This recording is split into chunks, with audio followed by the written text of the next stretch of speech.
This morning on the huddle, we're going to be talking about 5 great tips on helping you as a content creator how to not only find a community, but being a part of a great community that you can help build. And we're starting right now.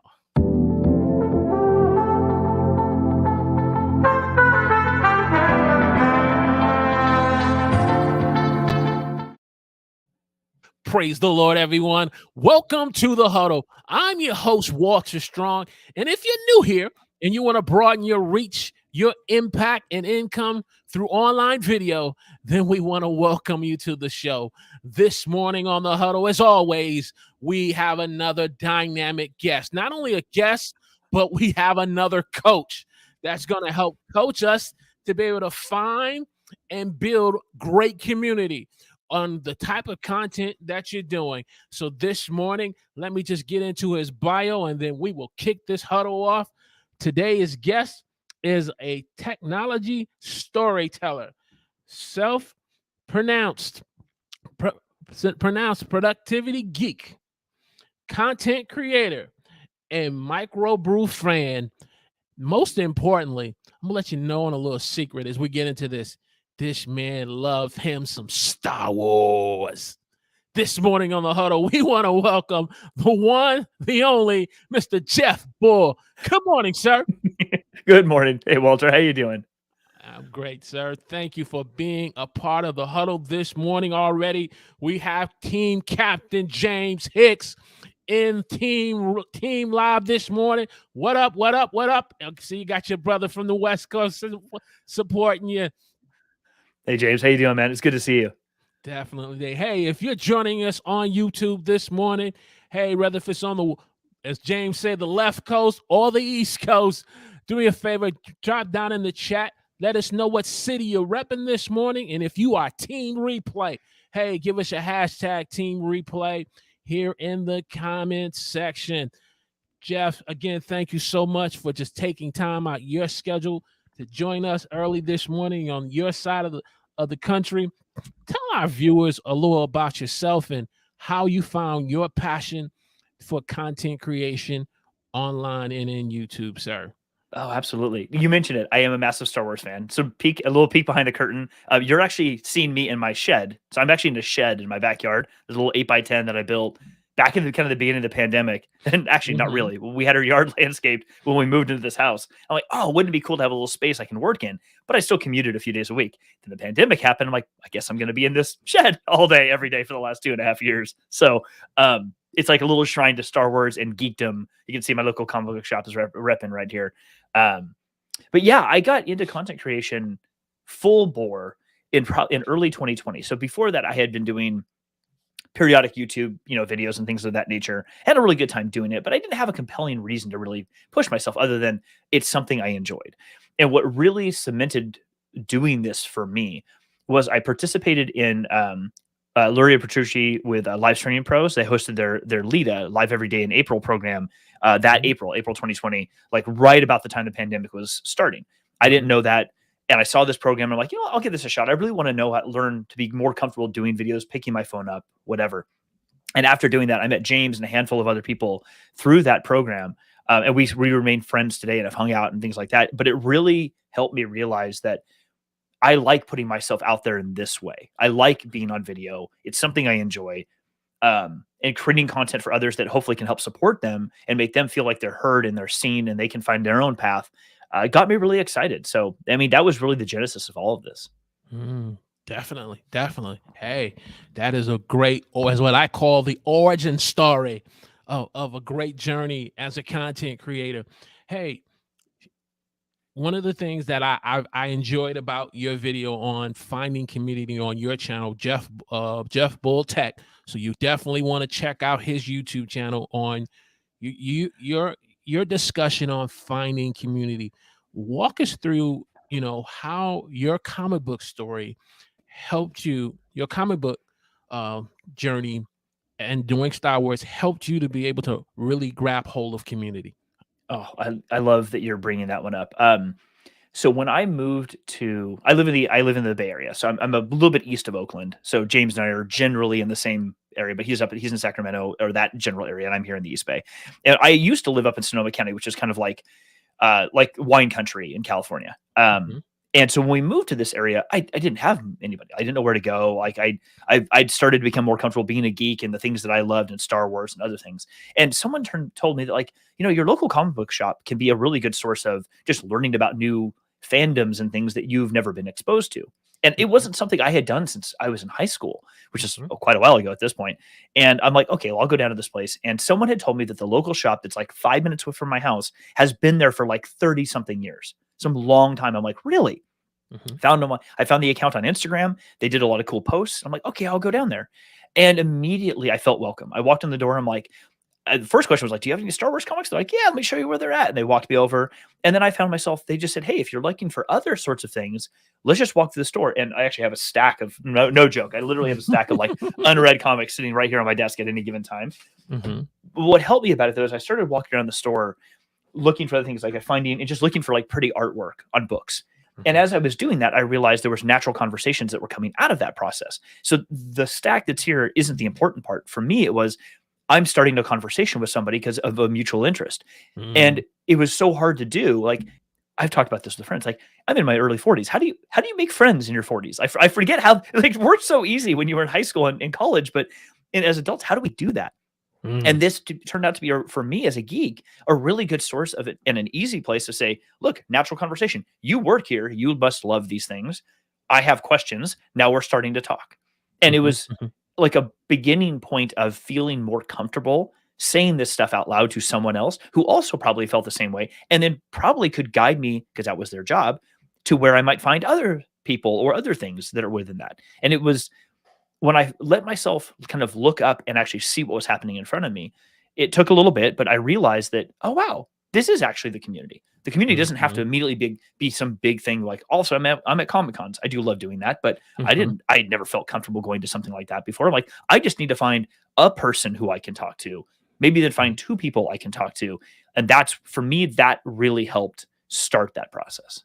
Gotcha. So then, unfortunately, 2020 happens. We all know what happens in terms of the pandemic. That now gets taken away because we all have to kind of shelter in, or some people say shut down, and then you have to mask. And now that experience is taken away. And then that sense of wanting community is still burning on the inside of you, which now kind of takes us to our conversation of the day, how to find community. And so in tip number one, which you kind of touched on, finding a shared interest with others.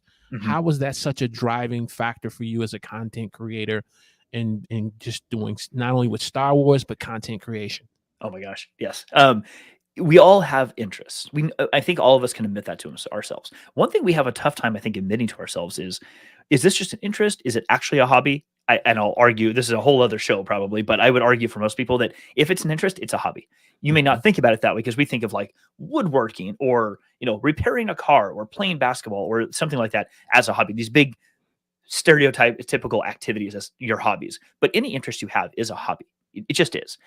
And what I realized is that I had things I was really interested in. I love Star Wars. I absolutely love Star Wars.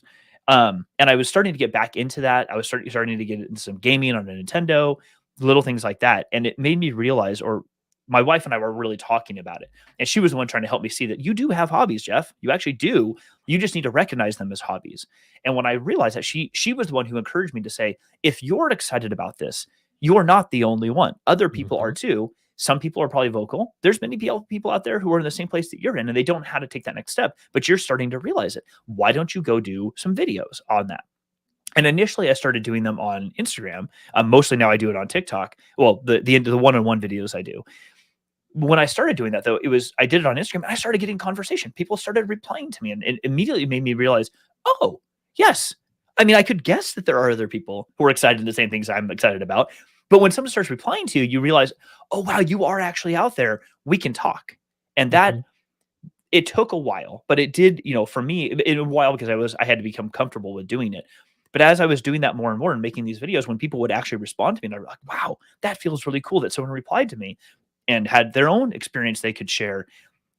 All of these little things kind of lined up, these little steps sort of lined up together when I let myself intentionally think about it, that, oh, wow, this is the community.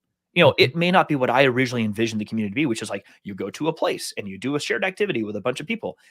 I kind of had to realize that is a way that community can work. It is not the only way that community Okay. can work. And I think too often we get this fixed mindset about what a thing is kind of quote supposed to look like, that it unintentionally blinds us from the other ways that that thing can look. And in this case, creating content online and having somebody reply back to your content is part of community. It's just a different form of that. And when I became okay with that, or started to, it made making more content feel a lot easier. It didn't feel like there was so much friction involved because, oh wow, I have found my people, you know?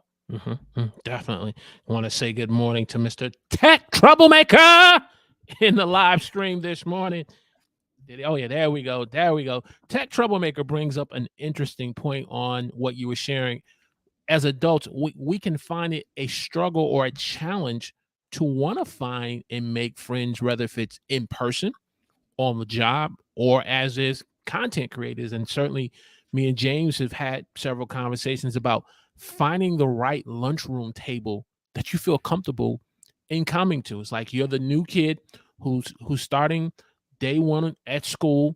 You're new to the community, you're new to the school, and you're looking at the lunchroom table and you're like, which one do I sit at?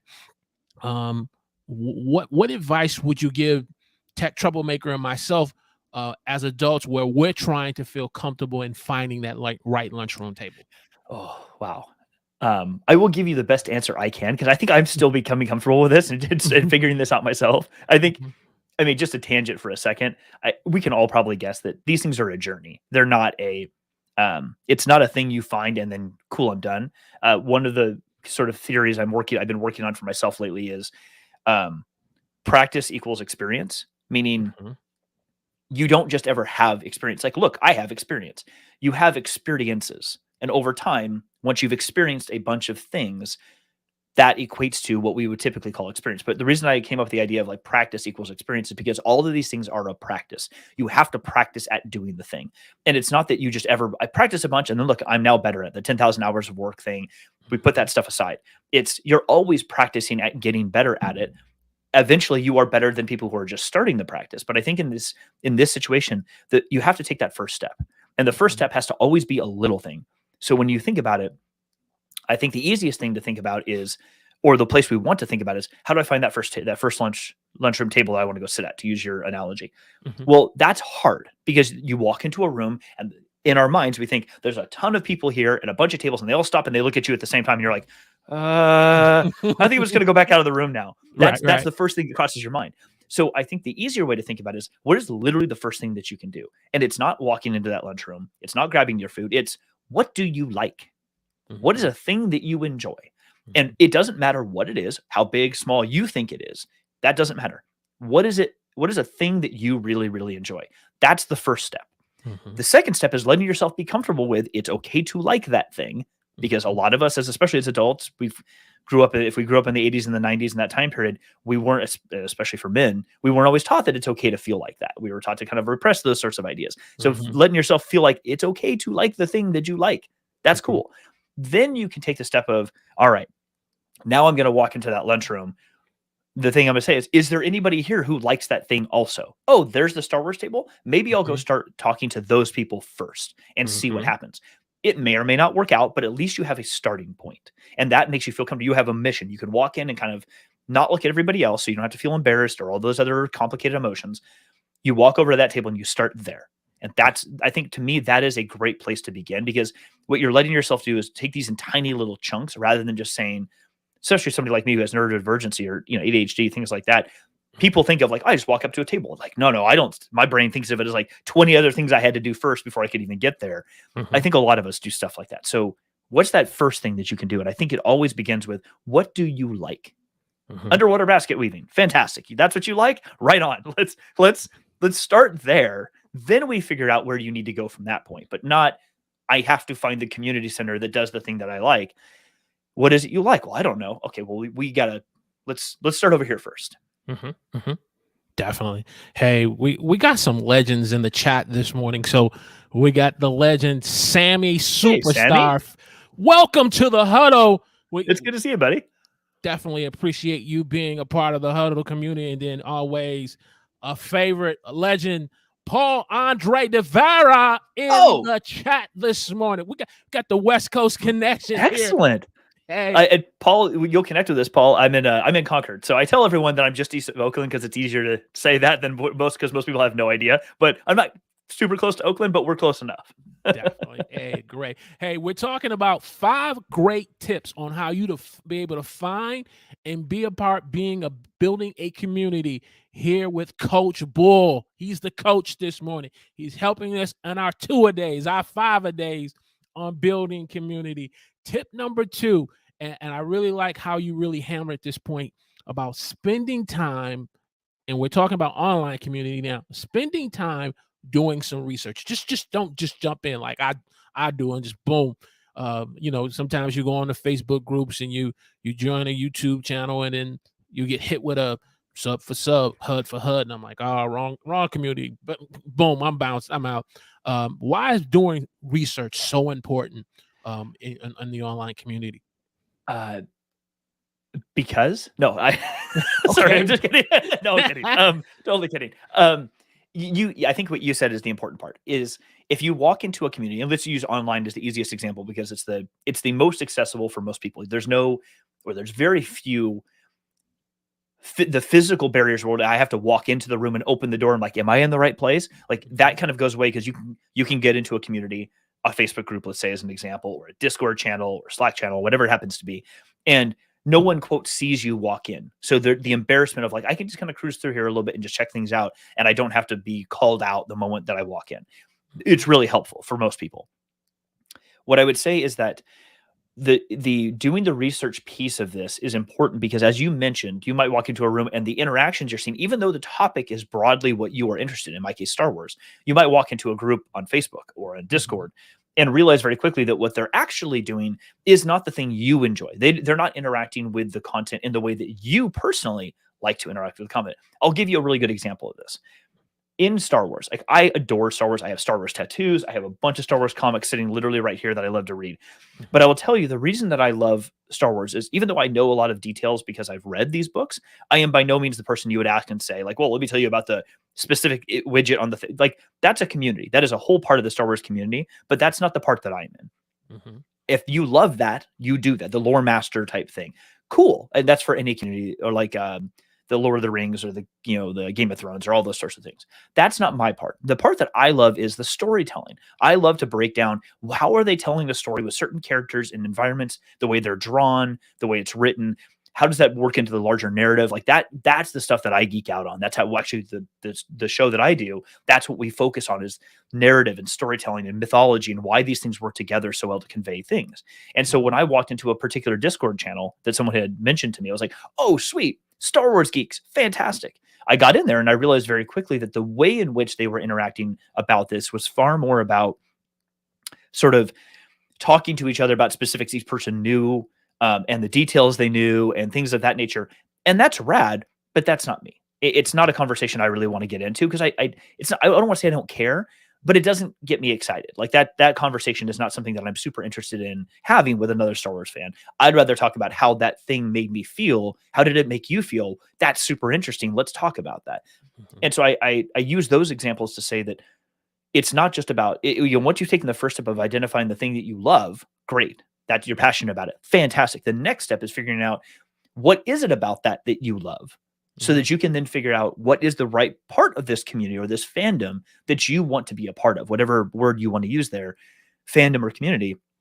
Which group of that fandom or community do you want to associate yourself with? Because it's going to make a difference in how much you spend time with it, how committed you want to be to it, whether this is going to be important to you. And that matters because what you really want is to find a group of people who are like-minded, who think about these things in a similar way to you. So you can create, even if you disagree, that's fine. You can become compatriots in that. And if all those folks are interacting with your topic of interest in a very different way than you are, well, then it's not going to work. And I think when I say it that way, that would probably make sense to most people. Like I'm not into consumer tech as much as some other people. I love tech, but tech is this huge thing. I'm into a particular type of tech. Others are into this type of tech. If I tried to interact with them on that level, we're probably not going to have a lot to talk about because that's not the thing that I'm super into.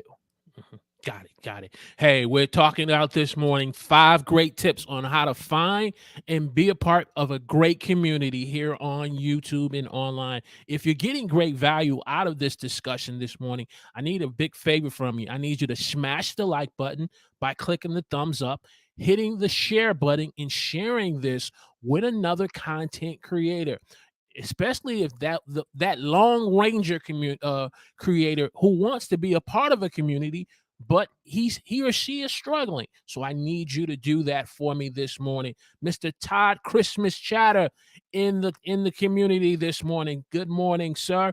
Um, man, tip one and two. We could just end the show right there, but I mean, we got 3 other power tips here. The next one is being willing to support others. It sounds simple. It really does, but why do you believe, especially as content creators, if we keep it in our what we do here on the huddle, why can that be a challenge for individuals, in your opinion? Oh, wow. Because it really digs deep into the why behind what you do. So let's take Mm. content creators as a good example. And I'm looking back at the comments here, and Tech Troublemaker made a comment about my hobby is content creation. That's awesome. Like, right on. When people talk about you've got to be willing to support others, I've had people, when I've had these discussions before, push back a little bit, not really push back on the idea, but sort of like bristle against it a little, because, and I believe my working theory, I'm not a scientist or psychologist, but my working theory is that it the statement challenges you to think about why you are doing what you're doing, or why you're participating in the community in the way that you are. And that why is really important, because we don't always know why we do the thing that we do. Like, I love woodworking. I've been trying to get into it. It took me a little bit to realize why it is I actually like doing that. Mhm. And because once I realized what my why was, I can now help other people because I understand why I got into the thing. Same thing with Star Wars, but same thing with any broad content creation that anyone does. Why is it that you make the content that you make? Like, are you making it just because you want to talk and you want to be heard? I would bet dime to dollar, for the most people, they're not, like Tech Troublemaker said, you're making content, but you're not just doing this for the sake of, like, look, I want everyone to hear me talk because I have a beautiful voice. The end. That's Mhm. probably not actually your why. Your why is Exactly. something more nuanced and more visceral, more feel based. It's something like, I actually want to help others feel a particular way or view something that they love a particular way, and I want to try to help them guide down that some path of that nature. Once you kind of wrap your head around that, then what comes out of it is you're creating this content to help other people. So when you encourage comments or people leave comments, you're then willing to say, oh, that's a great comment, let me give you some more insight, or hey, let me give you some guidance on how do you get to the thing that you're looking for. Because the support piece gets back to what community is all about, which is people and relationships. And Mhm. relationships are not just one way. Relationships take at least 2 people working Mhm. together with each other to come to an outcome. That's the basis of what a community ends up being. A whole bunch of people with a shared interest who want to share that with others and probably help those people also enjoy the thing that they enjoy. So it's all based on a relationship. Relationships are not one way, they're 2 ways. And a part of that 2-way requires support for the other in that relationship when they need that support in whatever way that looks. And I think that's so important, because when we don't try to support somebody else, then we just look like a talking head. And who wants to really engage with that? That's not really that interesting for anybody, if I'm being honest.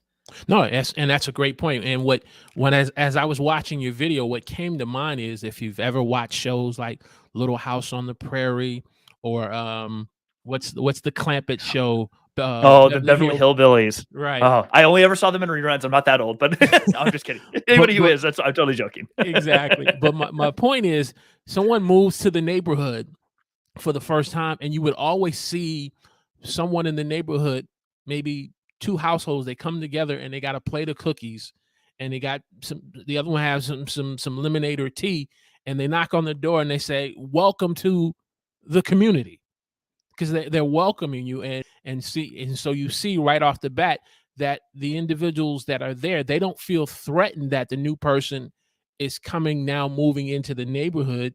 They're willing to welcome you not only into the neighborhood, but welcome you as a part of the community. And to me, that was a clear demonstration of how we are to support one another. Say, oh, hey, uh, such and so is, join Ecamm, or such and such has joined this live stream Facebook group.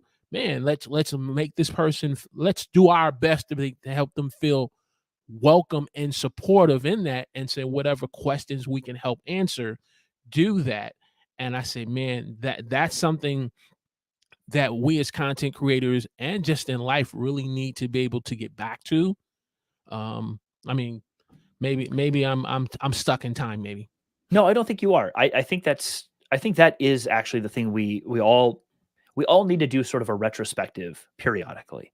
I don't like the terms like post-mortem or after action like they tend to use in the business world. And we're even trying to change that for the group that I work with at my company. But the term retrospective, where we kind of just look back a little bit on the things we have been doing and why we do them, just to make sure that are we still adhering to our why? Are we still hitting the why that we do this? And it's a good way every few months or 6 months, or I don't know, whatever time period is comfortable for you as a content creator, just to take a break for a day or two and just kind of look back and say, am I still making content that gets to my why? The why that I do this, whatever that why is, it doesn't matter, whatever yours is, but am I still doing this because of my why, or have I deviated a little bit? And you have to be honest with yourself. There's a really good book out by Adam Grant, who's a psychologist with the Wharton School at University of Pennsylvania, and his book is called Think Again. He brings up this idea of rethink, not for the purpose like rethinking a thing, not for the purpose solely of changing your mind, but for the purpose of just looking at it again from a different perspective after you've learned new things, had new experiences, whatever, just to better understand what it is that you thought or decided on, a closely held belief, whatever. Just understand it a little differently now that you've had some different experiences. And I think this is a really good example of, as a content creator, giving yourself time to do a bit of a retrospective. It doesn't have to be a big thing, weekend long huddles and whatever. It could be a couple hours. Get a coffee or whatever, and just look at the stuff that you've made and ask yourself, am I still doing this for the reason that I set out to do it? If you are, fantastic. If you're not, why? And again, you don't have to change anything you're doing. It's just about exercise and looking at why. Why am I doing this still? And is that still what I want to be doing? Definitely. No, that is important. And that becomes the guiding principle, whether if you're doing a live stream show and bringing guests on, or if you're being a part of a community. You're using that why as your guiding principle to say, if I'm going to join this community, how am I going to help add value for them based on these guiding principles of my why I'm doing content creation. And when you do that, it saves a lot of frustration. It saves a lot of lack of clarity, and it saves a lot of time of not wasting time just to be thinking you're doing the right thing, and then, like you say, you kind of threw off the path. Yeah, I totally agree. And actually, you just made me think about this, and I'm glad you brought it up. One thing I would probably clarify in something I said earlier, and now that I'm getting a chance to rethink this a little bit, is for content creators with the idea of community. Of course, you're creating content. You should have a why, so that there's a reason why you're building the things that you are. But when we talk also about joining a new community, there is a lot. I mentioned this before. You've mentioned it. There's a lot of feels that go into like stepping into that room with this new community for the first time, whether you are called out right away or not. There's a lot of feels involved in that. Some people are really comfortable walking in and say, "Great, I'm here. Let's go do some things together." Others like, I'm going to test the waters. I don't really want to talk. I just want to sit back here and kind of listen and let myself become comfortable. That is okay. It is okay to walk into a community, virtually or otherwise. And in the beginning, let yourself just become acclimated with it and learn and feel comfortable in your own way. You don't have, when I say that you need to be willing to support, I firmly believe that, but that doesn't mean you have to be willing to support and be outgoing in that way the moment you step into the community. There's always an adjustment period for anybody who's getting involved in the community. And so I think you still need to be willing to support, but that doesn't mean it has to be day one or day two. Okay. It just, you have to be willing, because that's the reason for being there, is to build these relationships. But that's going to take everybody their own time period to become comfortable and willing to put themselves out there in that way. And that's okay. I wanted to make sure to make that clear, because you don't need to step in right off the bat and go, I'm contributing. That doesn't have to play out that way. Exactly. Hey, we got to say good morning to Ken, the content coach, last week's guest. Good morning, Coach. We're so glad that you're back joining us this morning on the huddle. Hey, if you are on YouTube, let us know in the chat. Let us know what city you're repping this morning, as we're talking about 5 great tips on not only finding, but being a part of a great community that you can help build. Notice how I spin that, how you can help build that community. Because if you join, um, the Hicks News Media community, you should be thinking, how am I going to take it to the next level? If you're going to be a part of Coach Ken's community, how are you going to take it to the next level? Tech Troublemaker, you're going to be a part of his community or the Huddle community. How are you going to take it to the next level? So important. Do me a favor, smash the like button, hit the share button. And oh, yeah, if you haven't had a chance, I know I'm supposed to do this. If you haven't subscribed to the channel yet, where you want to broaden your reach, your impact, and income through online video, then we would encourage you to subscribe and click the alert notification. Tip number 4, be intentional. I heard this loud and clear in your video. It was like, oh, if you get nothing else, you got to be intentional on helping to build a community that you're a part of. Why were you so passionate on that point? Because everything that we do, if we're as people, if we're going to gain some level of satisfaction out of it, you can go through these motions and just by happenstance, hopefully they work out for the best. Sure. Hope and a prayer and something happens and you feel good about it. Yeah, that is a way to go through life. But I would bet money to anybody here listening or anyone in general that has it ever really worked out for you? If you just kind of let things play out and you just hope they're going to work out for the best, that you always feel totally satisfied in that? Probably not. Sometimes, but probably not really consistently. Wouldn't it be so much nicer if you could actually have a little bit more control over how the positive outcome or the outcome you're going to have from the situation you're getting into? So when I say be intentional, another way to think of that would be go in with a purpose. What is the purpose for being there? The intentionality piece of it is that you spend a few minutes thinking about what it is you want. So you don't just kind of bumble into something. And I don't mean that in a derogatory way. So I hope no one takes it that way. When I say kind of, I should say stumble. When you stumble into a community that you didn't expect, good things might happen or not. It could be mediocre. It could be bad things. You don't know. But because you didn't do it intentionally, you don't have any control over the outcome at that point. It's just kind of hoping that it plays out based off of random happenstance in the moment.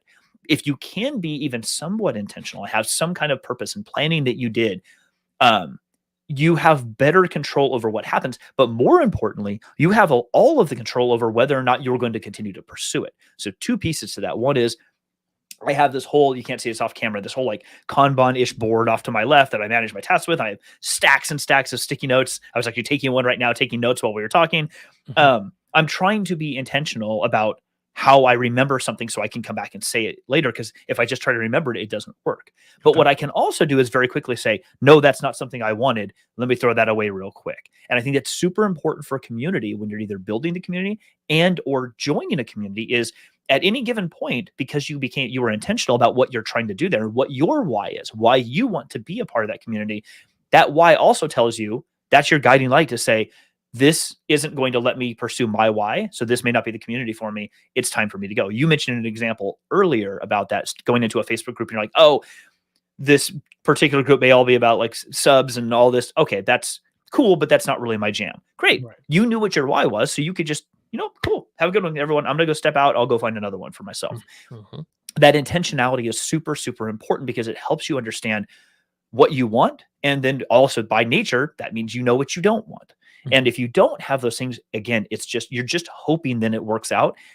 And that's no way to go through this. The way to go through this is to feel like I came to this for a reason so that I know what I'm going to try to get. And I can do my actions and support people in the way that I want to based off of my why.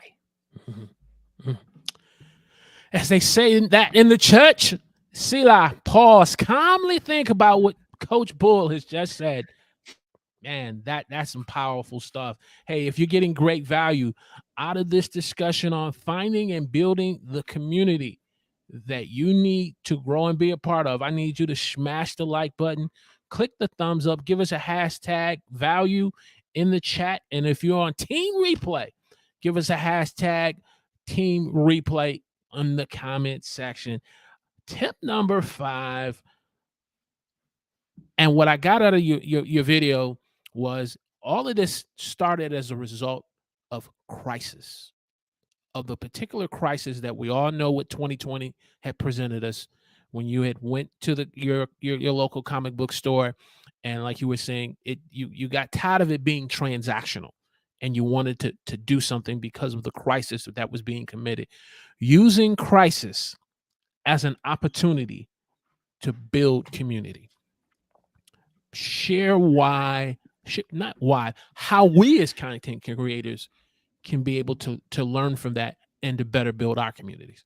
I will set this off. I will set this off first with kind of a little minor disclaimer, because as I'm rethinking how I said that in my video, Mhm. I want to kind of put a small like disclaimer, which is, um, it was never meant. So anyone here hears this, it was never meant in a like overly selfish way, or an overly sort of like use that to your advantage, like twirling mustache. That's never what I meant. So if anybody, I hope nobody took it that way, but I just want to set that out there that that's not what I mean.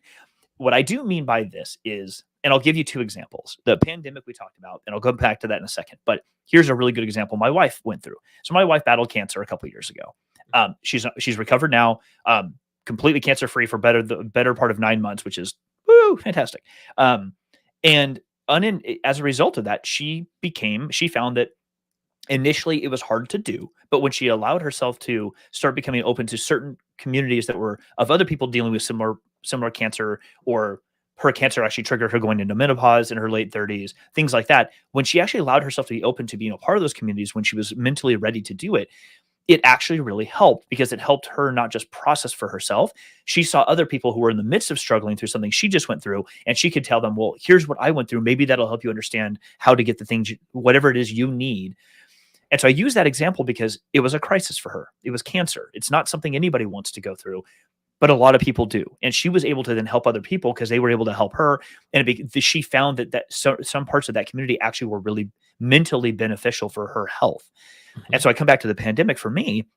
And for this particular situation is I use the pandemic as that compelling event, because sometimes, and I'll be honest, I'm one of those people, I kind of need the compelling event. If I tell myself, get up at 5:30 to go work out because it's a good idea, and my alarm goes off at 5:30, my brain's like, you are not getting up. I'm like, yeah, you're right. Turn that off. I'm going back to sleep, because there's nothing other than my own self-motivation. There's nothing to compel me to get out of bed. And I'm using a gym as an innocuous because we all kind of, I think to a degree, deal with the like, oh, I don't want to go to the gym. But the pandemic for me was that compelling event. And I've heard the statement also said, I think it's a little flip, but the statement said, "You don't let a good crisis go to waste." I think it's a bit flip, but I don't think it's too off in this situation. I use the pandemic as a way to tell me, if I want this, I can't physically go to anybody because it's not safe. There's a pandemic. So what do? I don't want to just sit at home all day long and be in my own head. I need some friends. I need some other people. I've got to do something here. Okay, well, this isn't going away anytime soon. So dang it, if I want this, I've got to go do it. And so what I mean by using the crisis is using something that is happening in front of you. If that's what you need, if you're self-motivated, then right on, go run that down. But if you're not as self-motivated as some people are, if you're more like me where self-motivation comes in drips and drops, then you can use something like a crisis to say, that is your compelling event to go decide, you know what, I do have a love for something. This thing is happening. I really could use something because it really does help your mental health. Okay, I'm going to use that as the compelling event to drive me to go do a thing. And I think as content creators, that's a big deal because we're all going through this pandemic. And I think like some of the content I created, I did a whole show called At Home for a while. I've paused that for a bit, but I did this show on YouTube called At Home. James was on it once. And we talked about the whole purpose of the show was to show other people, not me, but show other people, other humans who were also going through this pandemic in their own way and what it looks like for them when they're at home and trying to work and live and create a rhythm between those. I did that intentionally to try to help other people out there see themselves in these other humans and feel like, okay, I am not actually alone. I am dealing with some of the things that these people are dealing with. Okay, cool. I am part of a community. People get me. Maybe I can do something with that information. And so I think the crisis part of it is probably the strong word, but I think hopefully I have to do what I really mean, which is using that as a compelling event for yourself to go do the thing that you really need for your community, for your mental health, and all of those things. Oh, yeah, definitely. And what I got from what you were saying was that rather if a person want to say a good crisis or a bad crisis to me is an opportunity for growth. Had the crisis not happened, then the opportunity to get online and to start creating content would have just would have not been something of an importance to me. I would have sat back and, watch you online, watch James online, but not go to the next step where I could then build relationships with individuals. Because like you said, we've interacted with one another so much in the last year, though we've never physically personally met one another as of yet, because the time will come where we will be looking to meet one another. But the crisis has provided the opportunity to build online relationship. And so when you are faced with a crisis or going through a crisis collectively with others, it provides us the opportunity to come together and build community more effectively. I think of, unfortunately, the times when you hear about tornadoes, hurricanes. The first thing you see is community rallying together and supporting and helping one another. And I think it's those lessons as content creators that I believe we can take from and to help build one another up. I totally agree. To your point, and I mentioned the compelling event idea. You mentioned just crisis like a tornado is a good example. A lot of people, like, I can sit here and write this down, like, make some stuff. Cool. I'll just go ahead and put that up on the board. Mm-hmm. Awesome. I really want to do that. How long is it going to be before I come back to that sticky note that says, make some cool stuff? Like, mm-hmm. unless I have a reason to do it. And you just mentioned it, having, whether we enjoy the idea or not, something that happens in our life, to our family, to our friends, in the community we physically live in, or what have you, is a really good jumping off point to say, you know what? Now is the time that I'm going to go do this thing that I really have been wanting to do. And I've been saying to myself that I'm going to go do it. You know what? I'm going to use this as the mental motivation to go do that thing. Because rather than just putting the sticky note and hope that at some point you're like, yeah, you know what? Today is the day that I'm going to go build a YouTube channel and make all the hotness. Mm-hmm. Sure. And some people that works, but I would bet most of us here need a little something else to also say, no, you know what? That why that I've been holding on to that I didn't know what to do with, this is what I can do with it. I can go do something that's going to help other people. I can make a mark by helping other people in this way. Okay, I'm going to go do that right now. Definitely. Hey, good morning to Ben Sutter the third, BS3 Network, in the chat of the Huddle community. And this is an epic live stream show where it's all about community. I'm looking at you guys interact with one another in the community chat. That's what my desire was in putting this show together, and just highlighting community, and not so much about us, the creator, me, the creator, but the community that is birthed through shared interest, that is birthed through having common passion and purpose, and that is moved forward together, working together with one another. I sound like I'm running for office, huh? Vote for your boy Walter Strong in the chat. Oh my goodness. Hey, if you're getting great value out of this live stream discussion, do me a favor, smash the like button. Not only smash it, put your boxing gloves on it, punch it a couple of times, share this on your favorite live stream platform, whether Facebook, Twitter, or Amazon, or Roku. If you got Roku, share it on your favorite platform. I would appreciate it. Last question for you, Jeff. 3 things you wish you knew before you started your content creation journey as an online creator. Oh my gosh. 3 things I wish I knew before I started this journey. Well, I got them pretty quickly, thankfully, but one of the first ones was I didn't need all of this to make content. Don't get me wrong. I love my camera. I love my lights. I love all of my stuff in the background. I love it, but you don't need it. I've learned since that I have this, and it's a fantastic camera. I love being on TikTok, and I make a lot of Star Wars videos for TikTok. And I love that I do that just from my phone, and like a couple seconds edit it, and I get a lot of people commenting. So you don't need all of this.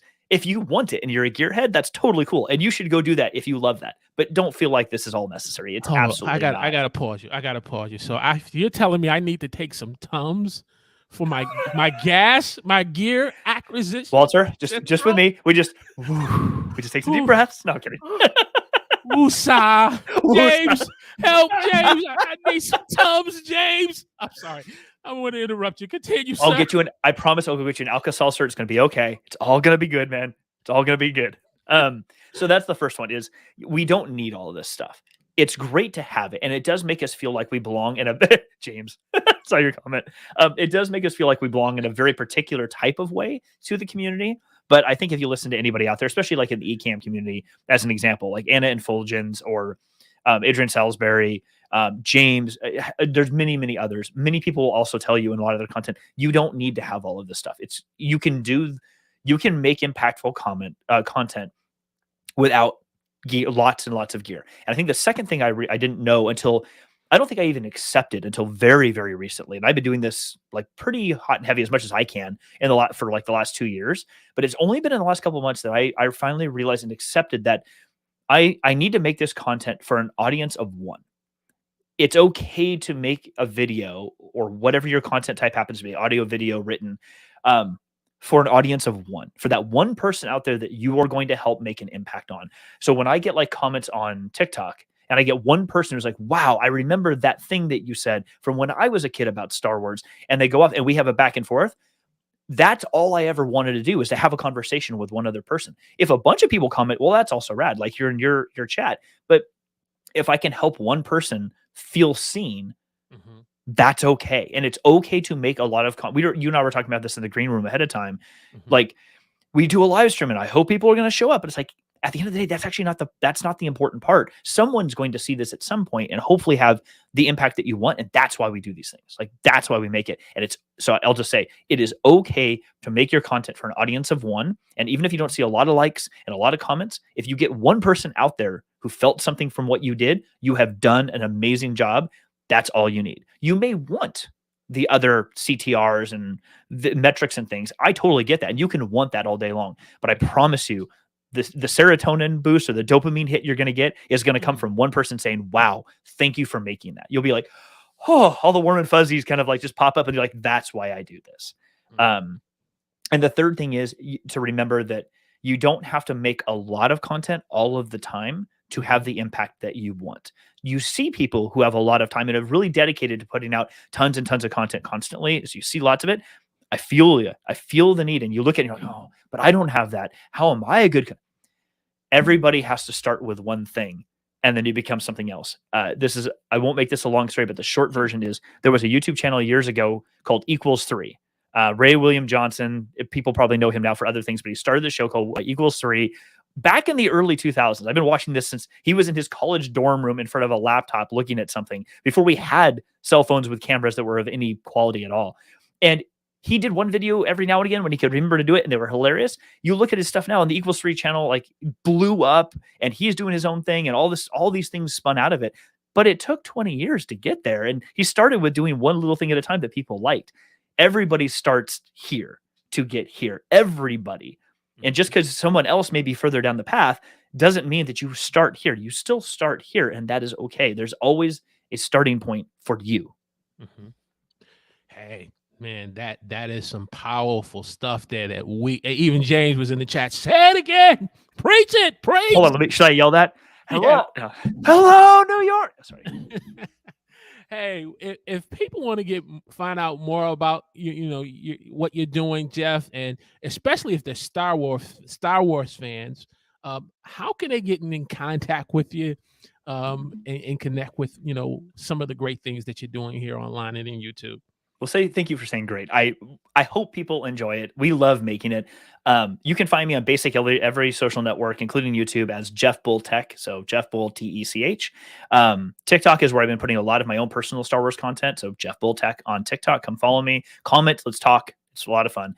My buddy and I actually do a Star Wars live stream every Thursday night at 9 p.m. Pacific time called The Kessel Chat. It's on YouTube. We have a small following right now, but he and I love this. He lives in Sacramento as well.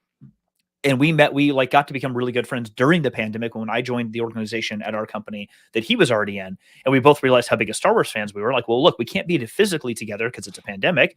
Let's hang out. And so every Thursday we just started talking Star Wars because it gave us a chance to just be friends online. And it's turned into this just super fun thing that we do. So The Kessel Chat on YouTube. I have it in all my bios. You can find it out there too. We live stream every Thursday night at 9 p.m. Pacific. Please join. We'd love to have you on there and comment and listen. And it's just a lot of fun. Hey, and if you're looking for a great community to be a part of, May 4th, all you Star Wars fans, May the 4th be with you. Check out the Kessel Chat on YouTube and other social media platforms. Jeff, man, all of that's in the description, but I want to thank you again for just taking time out your schedule and your family sharing you this early this morning here on the Huddle. So please give them a shout out from us, the Huddle here. And you know, I want to give a special plug, even though I'm a PC guy, Jeff. But as we've been talking about community, one of the things that may come up is, well, how do I find a good quality community? And what my recommendation would be is, hey, if you're a Mac person, I said it, James. Yeah, I said it. You may want to check out Ecamm. You know, I do check out, you know, Ecamm and Let's Go Live. I've been able to connect with them and be able to have some great guests on the Huddle because of those two groups on Facebook. So if you're looking for a great community, Ecamm or Let's Go Live, and you got a Mac, I know I said it, James. I said it. You want to check them out, but just want to give out, you know, give some roses where they need to be given. So again, Jeff, thank you so much for being here on the Huddle. Question of the day: what shared interest and passion do you have as a content creator that you are trying to be able to share with others? Let us know in the chat, or if you're Team Replay, forgive me, Team Replay, for not calling y'all out this morning here. I mean, just great discussion, but we never want to forget our Team Replay individuals. Let us know in the comments section. And this has been a great show. We got to do a part 2 to this. I think we just scratched the surface on this. So, Jeff, if your schedule is available in the coming weeks, I may have to put a panel together, bring James on, get Ben on, Tech Troublemaker, and want to say good morning to Mr. Rodney. Chat's moving. Rodney full circle says, great advice. Thanks for the content. Thank you, sir, for being a part of the Huddle this morning. We love to have you for more future shows. And question of the day, like I said, what shared interest or passion do you have as a content creator that you need to be able to share with others so you can grow and help others grow? Let us know. Well, that's it for this great dynamic show this morning. And as we close out, we always say, many are the plans in a person's heart, but it is the Lord's purpose that will prevail in your life. Make a quality decision today and let God's purpose prevail in your life. Me and Jeff are going to talk in the green room. We will see you next week on the Huddle. Boom.